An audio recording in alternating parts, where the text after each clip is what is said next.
Wawe se wareba madagwa ni ose o wareba upo no salogba mu era yi okankan o salogba mu ti na era no ga no ka nya gi o wa o salogba mu ti na era no ga no obe yi adagbona tan fun de emono abiele na yera ka o wa no me ti na ya biele o salogba yi o pa ya fe no ruwo tagbon ona ri ti ni ani ayara biele fun do ni upo era okankan o salogba ge o salogba we ni ona ri ti na ya biele ni wo pia ona ye yo wibi ona ri yo wibi ekwe e ba ni o mo ke lare fun do ni o pa ya fe le gbegi na wo tagbon era yakin ma ko o sare ba nu wa no era wa ya fe no era no ri o pe ana era wakin so ba yo ma wera o ma ge bia o ma ni do o miwu o era o ya fe no mo era wakin o me nu wa bia o miwu wa da ho o miwu o we o miwu o we no pia o ge bia o gba bia o ko bia o ma alele o ge bia ye o ni o ye eye we o miwu we bia o ma lo bi we bia o ni eye o we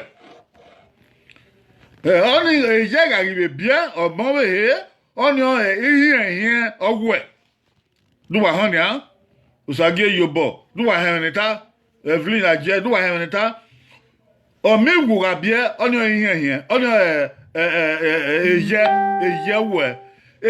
we ga ire bia oni ihe ni medo la do tie ihe no gyo mo do be ga ihe wu we na ire bia oni edo tie isakpa irede dagbe na o ona we ga bia oni o miwu owo obanu we bia o miwu obanu we bia o miwu ga bia oni eye we ga bia oni ihe we ga bia oni sakpa igede duwe manado ate okwa ni owo mu eye ne obia so pon we mu eye ne obi ga bia we o ihe ne oga bia na bia no isakpa irede e ba ya fe no bia akpo o salo gba nu wa o e ba ya fe no eye akpo o salo gba nu wa o e ba ya fe no mu ihe ne ma akpo o salo gba nu wa o de ma be ro no isakpa irede ma be akpo o salo gba nu wa afian bo sa ba guwaro isa bedo sa ba ya mama e onikin are mi we o kwa setting wa na ko mo bo bi o kan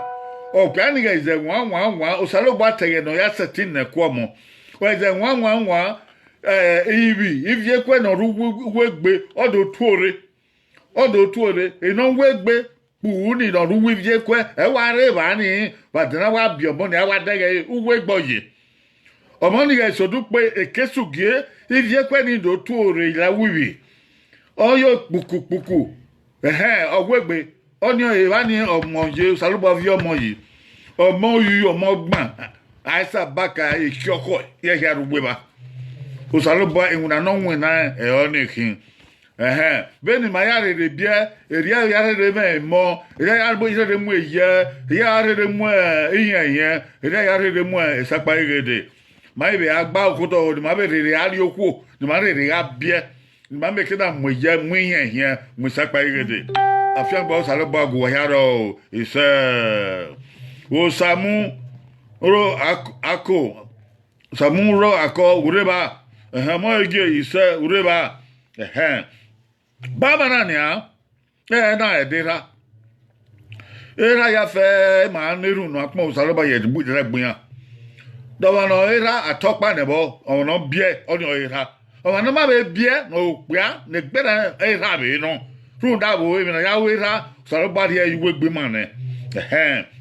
aba ni opa era o ma ko won no give setting ba go ma be he ba go mo o be he e ra yen be kin e mo na ye gan wa pa bi e o bi o wa o mo na be ba o ge o bi o ma be don o ma ko ma no rie e ba e no mo a je bien yon bi o mo ni a re mi ge yon bi o e ra mo ni e yen be kin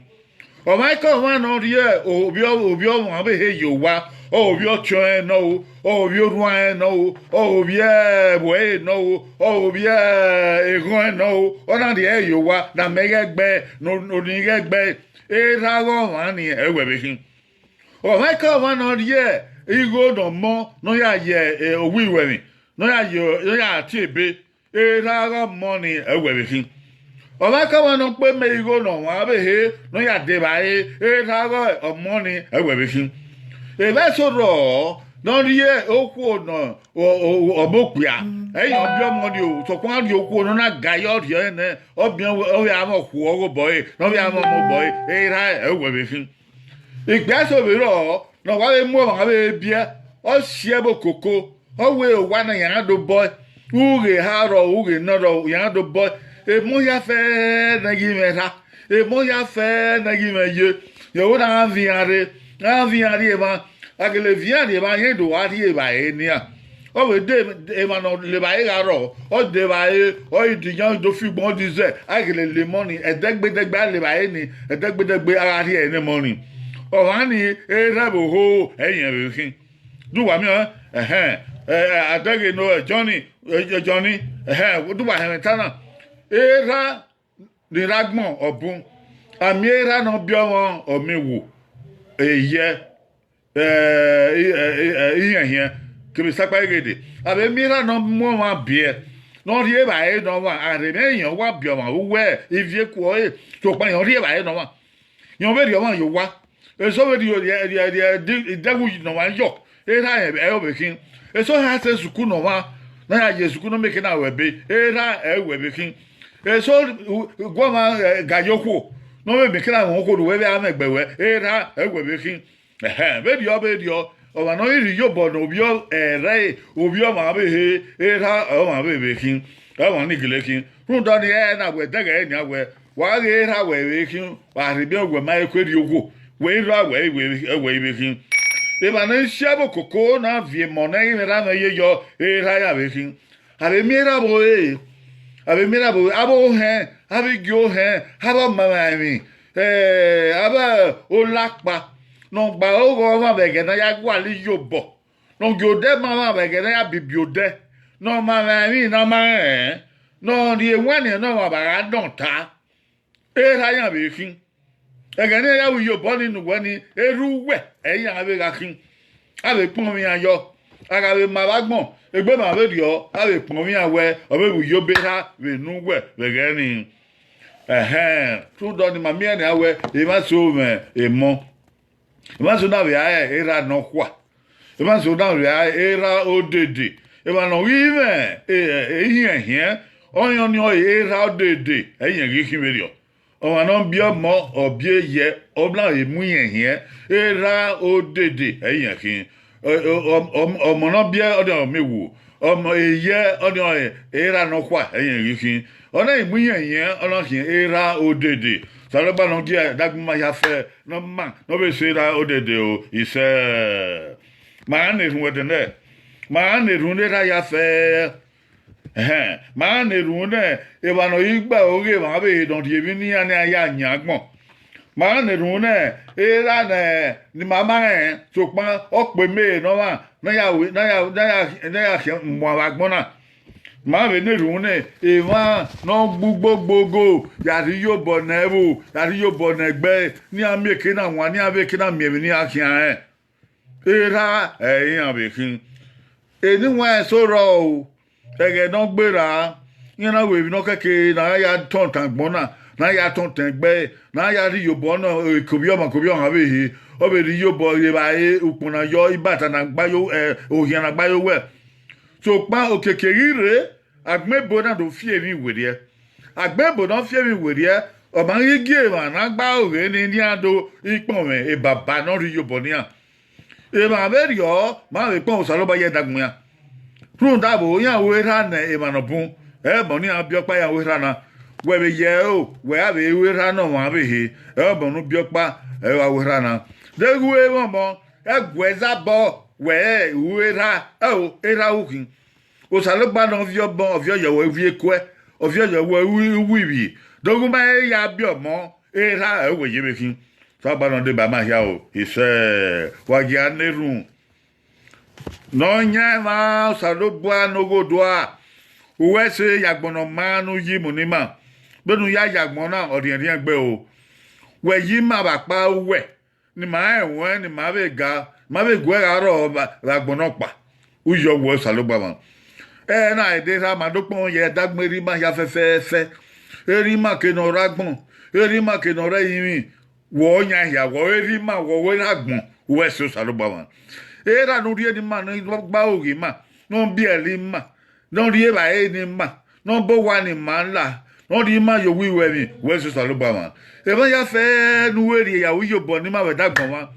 wa daka da ni ma se no bu ma wa de no gyo dagbon ma ma no teme no rie ma ma na ku ma na ga rie no ri yo bo ni ma gyo de o dagbon we suku ma ma ni ma na yo no ri yo bo ma ma we gbe e ba gbon na ni ma me ke na me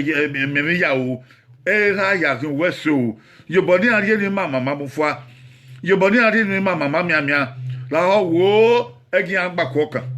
la wo egi agba koka ma ni abe yo bo na egi ma be gba koka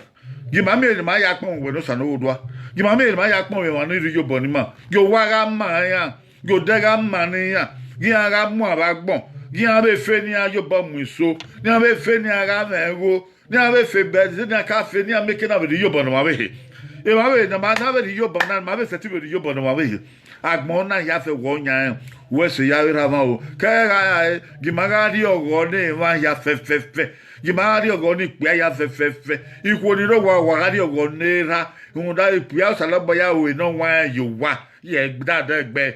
o pa ko pa no dege yen re ra no o salabo ari eye ba wa pon o salabo wa ri yo bo no wa ti an wa mu dia ke ebi ke bi no o ri yo bo no ya se ti mu so agbon na wo salabo no be no ya ye abemi ku ero o se baba ke ba we pa opo ogo we ayo be mu he la onu pa se yo ni ma ala dia ma ala wa en ma o ya fe don dino dem ma na ya pon we na ya ro we de be ni Jesus Christi no nya ma ise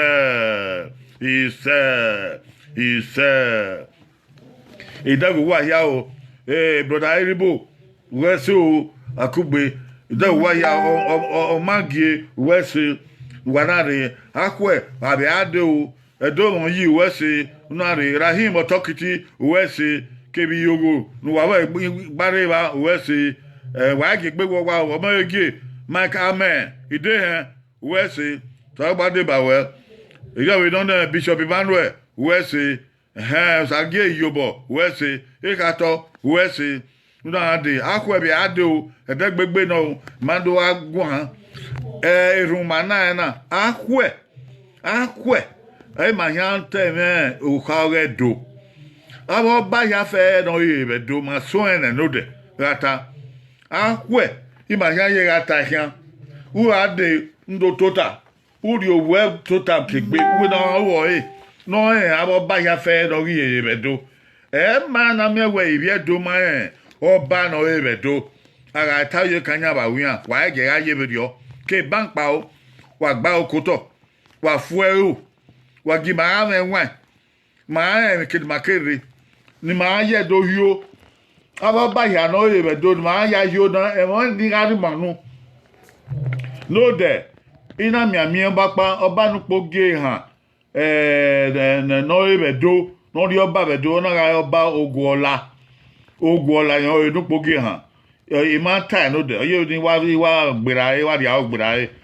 wa agio awon eborion oba nu pogi han oguola no ebedo be na time ma woka oba ni oba be na mi ewe ara do gu iya no le gado o mi na oguola no gele no gele dimi he ana ti oba no oguola ni ora sunu kedo yawe o ha ma gi eyan idogbe muko lado Even I know when I or Wesso or Obarato or Pay is for ya Wesso, happy Father's Day. Ekato Wesse, Evan ya fe happy Father's Day. Akpo saloba ye era walking hanking the devende. Uwayaga me mo waga me ye, uwaga me here, uwaga me sack by day.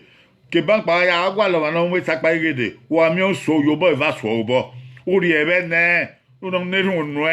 uri ebe ne ya chansa. E sack by day. E so ro bo ima adege. Wa ga adege kebank pa. Wa we so Adi ebe uwo ore YouTube no ya iye pion go a movie na te press subscribe we pion ebo yen we uya ba eminata na ugele ho dan ye bi ga we wa ya ba me o na koko we o ron pa koda o se do pe mo saloboa uyo me o saloboa ededeben de ya se dedeben de is dagwa o wa we so ọmọ igi o wẹ́sẹ̀ o ọmọ igi o wẹ́sẹ̀ o ẹ̀yìnbó wẹ́sẹ̀ o obi di ọma wẹ́sẹ̀ labi rahim ọtọkiti ìdágẹwẹ rahim ọtọkiti James Smith obere no dẹ wẹ́sẹ̀ ọbẹ̀ wà o sahon ọmọọdún wẹ́sẹ̀ o sahon ọmọọdún wẹ́sẹ̀